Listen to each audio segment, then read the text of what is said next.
Hello dear students, so we proceed with our next topic of chapter number 11, that is the law of supply. The law of supply states that other things remaining constant, quantity supplied increases with increase in on price of the commodity and vice versa. तो कहते हैं law of supply हमें ये बताता है कि हम बाकी सारी चीज़ों को कांस्टेंट रखते हैं, बाकी सारे डिटर्मिनेंट्स को कांस्टेंट रखते हैं. क्वांटिटी सप्लाइड बढ़ रही है जब प्राइस बढ़ता है and vice versa. If price decreases, quantity supplied will also decreases. We are having a table or a schedule. We are having Px, that is 10, 11, 12, and supply of X good, that is 100, 200, 300. It shows that quantity supplied increases from 100 to 200 when own price increases from 10 to 11. जब price 10 to 11 हुआ, quantity supplied 100 से 200 हो गई. Likewise, it increases from 200 to 300. So, quantity supplied कितनी increase हुई? 200 से 300. जब price increase हुआ from 11 to 12. It implying that there is a positive relation between the price and quantity supplied. Next, we are having the diagrammatic presentation of law of supply. We are having a quantity on x-axis and price on y-axis. Price is indicated on y-axis and quantity on x-axis. We are having a S-curve, that is a supply curve. और कहते हैं ये हमेशा upward होता है क्योंकि ये हमें एक पॉजिटिव रिलेशनशिप बताता है प्राइस और क्वांटिटी सप्लाइड में. It shows that with increase in quantity supplied, देखो Q से Q1 होगी क्वांटिटी सप्लाइड, तो इसके रिस्पॉन्स में प्राइस भी इंक्रीज होगा from P to P1.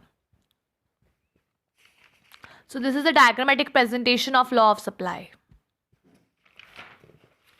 Next we are having the assumptions of law of supply. जब हम law of supply को स्टडी करते हैं तो हम कुछ चीज़ों को assume करते हैं that there is a no change in the goal of firm. जो other determinants हैं जिनमें हमने ये फर्स्ट लाइन में ये रीड किया था, other things remaining constant. It means that जो बाकी determinants हैं उनमें कोई change नहीं आया, वो constant है. So that's why we are having some assumptions. There is no change in the goal of the firm. There is no change in the price of factors of production. There is no change in technique. There is no change in price of related goods. जैसे substitute और complementary goods उनके price में change नहीं आया. There is no change in price of commodity in the near future. हम ये assume करते हैं कि कोई price में change नहीं आएगा near future में. Government policy relating to price and production of the commodity does not change. जो government policy है price और production से related वो भी change नहीं होगी.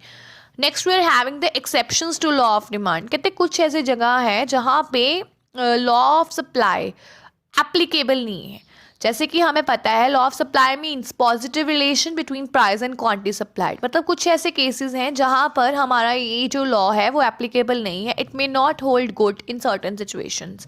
तो उसकी कुछ एक्सेप्शंस हैं जैसे कि agriculture output. The law of supply does not apply strictly to agriculture output. कहते लॉ ऑफ सप्लाई अप्लाई नहीं होता है एग्रीकल्चर आउटपुट पे as it is govern by natural factors. जो एग्रीकल्चर आउटपुट है या एग्रीकल्चर प्रोडक्टिविटी है वो कहते एक नेचुरल फैक्टर पे भी डिपेंड करती है. अगर कहते नेचुरल कैलेमिटी आ जाए तो प्रोडक्शन वीट की कम हो जाएगी, then it supply will not increase no matter what the prices. तो कहते उसकी सप्लाई फिर इंक्रीज नहीं होगी और कोई फर्क नहीं पड़ता प्राइस क्या है तब. So law of supply will not applicable in case of agricultural output.